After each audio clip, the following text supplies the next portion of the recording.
Galets, piquets et autres cactus immortalisés au format A4.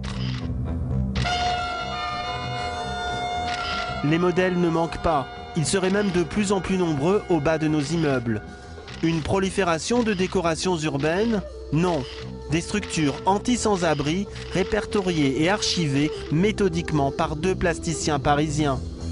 Guillaume et Arnaud traquent depuis 3 ans ce mobilier baptisé Anti-Site.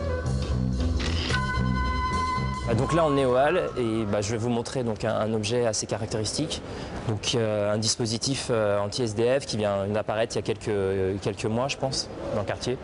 Il y a plusieurs styles en général, là ça ressemble un peu à des barreaux de prison on pourrait dire, ou des rampes. Ça, c'est un modèle particulièrement intéressant. C'est un modèle qu'on ne voit pas forcément tout de suite. C'est une forme assez beaucoup plus douce que d'autres modèles qu'on a pu photographier.